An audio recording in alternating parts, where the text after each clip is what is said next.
apa sih itu stroke? Jadi stroke sendiri itu merupakan kondisi darurat medis yang terjadi ketika suplai darah ke otak itu dia terhambat atau terputus. Jadi penyebabnya karena apa? Bisa karena penyumbatan di pembuluh darah itu, dan juga bisa karena misal dia jatuh trauma, yaitu yang membuat pembuluh darah di otak itu pecah. Itu juga bisa menyebabkan dari stroke itu sendiri.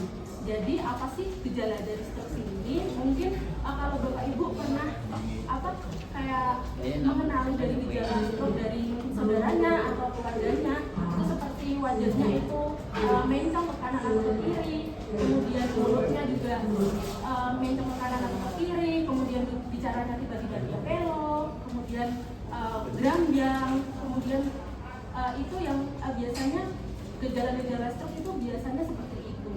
Nah, kemudian untuk apa sih sebenarnya penyebab dari stroke sendiri? Jadi untuk faktor risiko dari stroke itu ada beberapa ya Bapak Ibu. Yang paling menyebabkan stroke itu biasanya tekanan darah tinggi dan juga diabetes mellitus.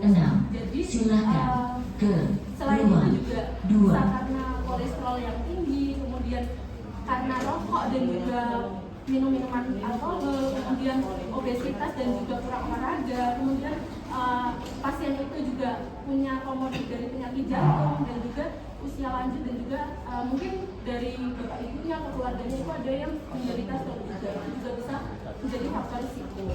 Jadi sebenarnya apa yang bisa kita lakukan untuk mencegah terjadinya stroke itu? Jadi seperti yang sudah saya bilang tadi, kalau penyebabnya itu mungkin dari tekanan darah tinggi. Nah, kita juga bisa kontrol dari tekanan darah tinggi kita.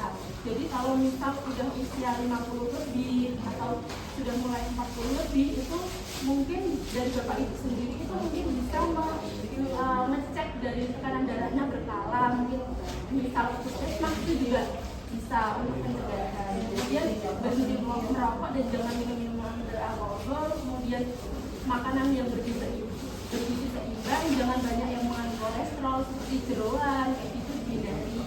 Kemudian minimal 30 menit dalam sehari itu bisa berolahraga. Nah, itu juga bisa untuk pencegahan dari stroke itu sendiri.